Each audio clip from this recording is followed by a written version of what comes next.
अब हम इसी एक्सरसाइज के अगले प्रश्न पर पहुंचते हैं। ये प्रश्न अलग प्रकार का है, क्वेश्चन नंबर 3 है।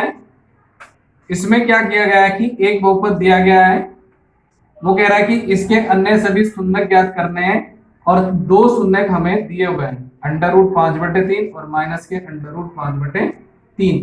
तो पहले तो सवाल ये बनता है कि जो बहुपद हमको दिया गया है कि उसके टोटल शून्यात कितने होंगे। और वो मैं पहले भी बताया था कि कोई भी बहुपद जितनी घात का होगा, अगर वो 4 घात का है तो शून्य 4 होंगे, 3 घात का है तो शून्य 3 होंगे, 2 घात का है तो शून्य 2 होंगे और 1 घात का है तो शून्य। तो कोई भी बहुपद जिस घात का है उसके शून्यक भी उतने ही होंगे, ये हमें ध्यान देना है। ठीक है, तो यहाँ पर हम देख सकते हैं हमारे पास जो बहुपद दिया गया है वो 4 घात का बहुपद है, इसलिए इसके टोटल जो शून्यांक होंगे वो कितने होंगे, 4 होंगे। अब उन 4 में से हमें 2 दिए हुए हैं, बाकी के हमें 2 निकालने हैं।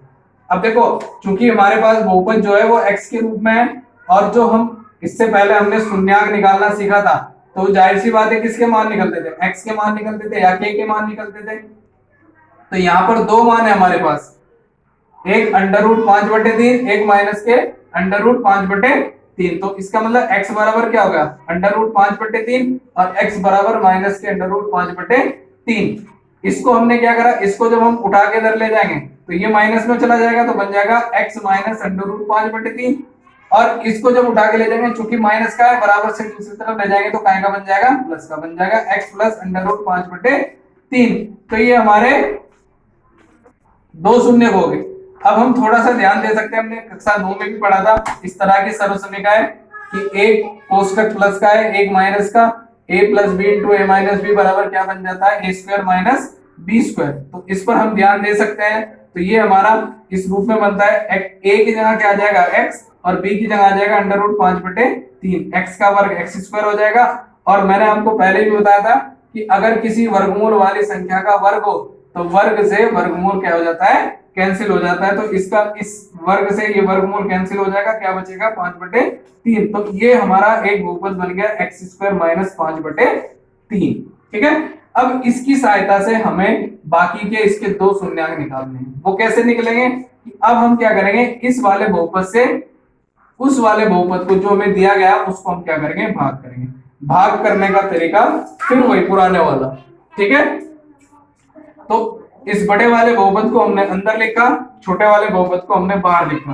फिर वही बात है, इसका गुणांक 1, इसका गुणांक 3, तो 3 1 गुणांक से 3 लाना, तो 3 से गुणा करनी पड़ेगी।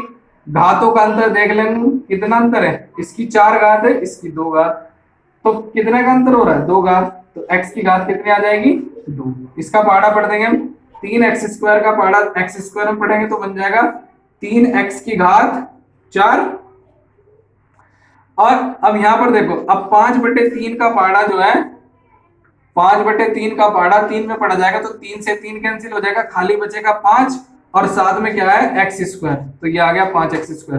देखो 4 घात को 4 घात के नीचे लिखा और 2 घात को 2 घात के नीचे लिखा। मैं पहले भी बताया था इस बात को कि समान घात को समान घात के नीचे ही लिखना है। ऐसे नहीं कर देना कि 3 घात के नीचे 2 घात लिख दी, 2 घात के नीचे 4 घात लिख दी, उससे क्या होगा, हमें घटाने में क्या होगी, परेशानी होगी। तो अब हम देख सकते हैं ये प्लस का है, इसके प्लस के चिन्ह को सर्किल में बन गया, ये माइनस का चिन्ह इसके माइनस के चिन्ह को सर्किल में बन गया। माइनस के नीचे प्लस आ जाएगा और प्लस के नीचे माइनस आ जाएगा। अब हम देख सकते हैं ये प्लस का 3x की घात 4 और ये माइनस का 3x की घात 4 कैंसिल हो जाएगा, क्या बचा 6x की घात 3। यहां पर देखो ये माइनस के 2x² और ये प्लस के 5x², दोनों का चिन्ह अलग है। और पहले भी मैं आपको बता चुका हूं कि जब चिन्ह अलग होता है तो फिर हमको क्या करना पड़ता है, घटाना पड़ता है। 5 में से 2 घटाएंगे कितना बच जाएगा, 3, और चिन्ह लगाते हैं बड़ी संख्या का। अब चूंकि बड़ी संख्या प्लस की है तो ये कहां का आ जाएगा, प्लस का।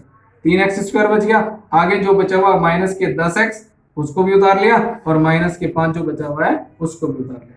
अब फिर वही बात, यहाँ पर प्लस का चिन्ह है, यहाँ पर प्लस, तो प्लस से प्लस लाना है तो प्लस आ गया, गुणांक 6 लाना है तो 6 से गुणा कर दी।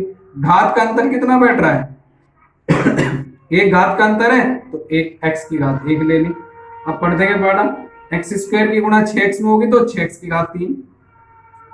अब 6 की गुणा 5/3 में पढ़ेंगे हम, 5/3 6, तो 3 दूनी 6, 6 में 3 का पाड़ा 2 बढ़ जाएगा, तो ये बच गया 5 गुणा 2, 5 दूनी कितना हो जाएगा 10, मतलब 10 और x की जब गुणा होगी तो क्या बन जाएगा 10x, x की घात को x के नीचे लिखा, जो एक घात वाला पद है उसको हम क्या करेंगे एक घात वाले पद के ही नीचे लिखेंगे। अब फिर इनके चिन्हों को सर्किल में बंद कर देंगे, प्लस के नीचे माइनस आ गया, माइनस के नीचे प्लस आ गया, ये देखो ये प्लस ये माइनस कैंसिल, ये माइनस ये प्लस कैंसिल, क्या बचा 3x स्क्वायर और यहाँ पर बचा माइनस के 5, प्लस का चिन्ह है तो यहाँ पर प्लस आ जाएगा। अब गुणांक कितना है 3, 3 आ गया। अब घात हम देख सकते हैं घात दोनों की बराबर है तो अब x नहीं आएगा। अब गुणा करते हैं 3 की गुणा x स्क्वायर में होगी तो 3x स्क्वायर और 5/3 की गुणा पहले भी मैंने करके दिखाई है, 5/3 की गुणा 3 में हम करेंगे तो 3 से 3 कैंसिल, क्या बचेगा 5, तो यहाँ आ गया 5।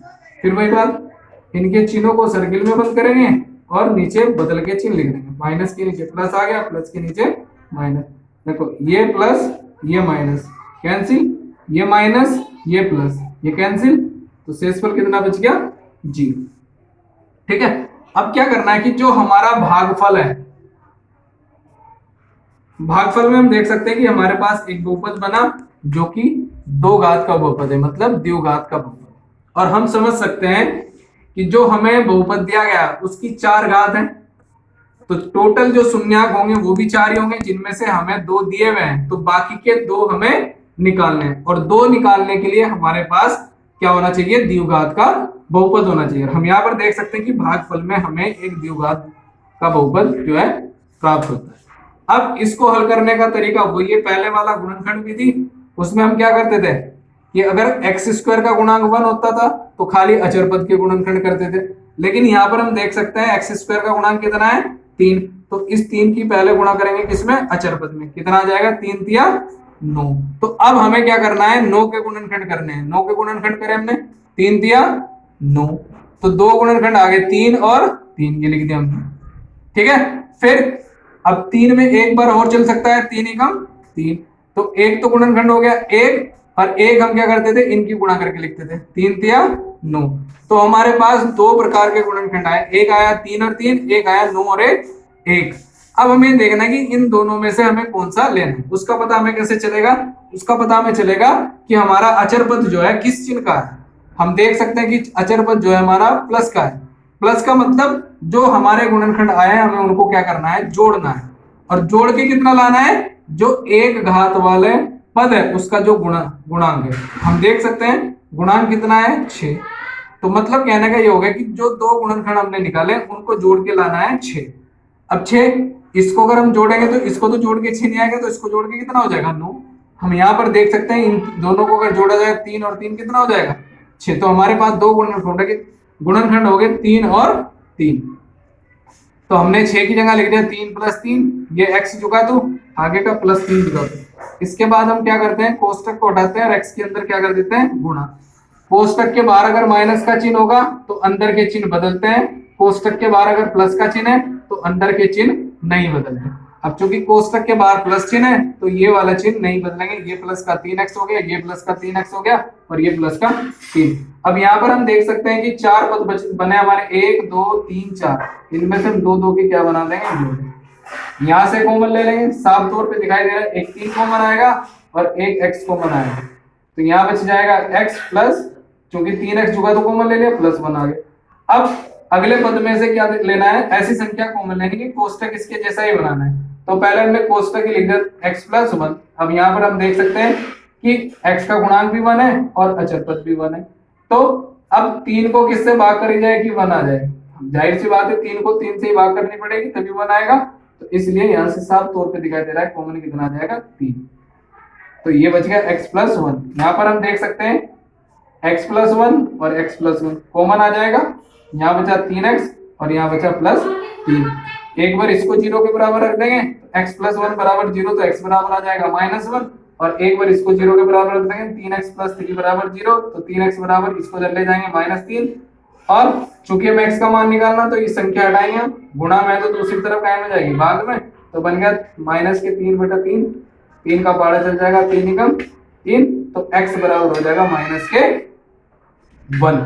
तो अब यहाँ पर दो मान निकल के देखो, x बराबर -1 और x बराबर -1, दो मान ये हो गए और दो मान ये हो गए, दो और दो कितने हो गए 4। हम देख सकते हैं कि हमारे पास जो बहुपद है उसकी बड़ी घात कितनी है 4, तो इसलिए इस बहुपद के टोटल जो शून्यांक होंगे वो कितने होंगे 4।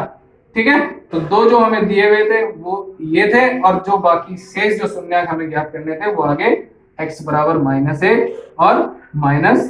ठीक है, ये सवाल पेपर के हिसाब से बहुत ज्यादा इंपॉर्टेंट है, कई बार पेपर में रिपीट हुआ है।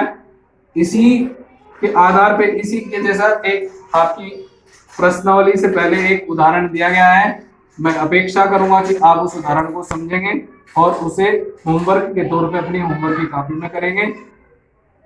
ठीक है, और अगर आपको इस सवाल में कोई परेशानी होती है तो आप मुझसे मैसेज के द्वारा या फोन करके मुझसे पूछ सकते हैं, और उम्मीद करूंगा कि आप अपना गृह कार्य और होमवर्क का कार्य अच्छी तरीके से कर रहे होंगे। धन्यवाद।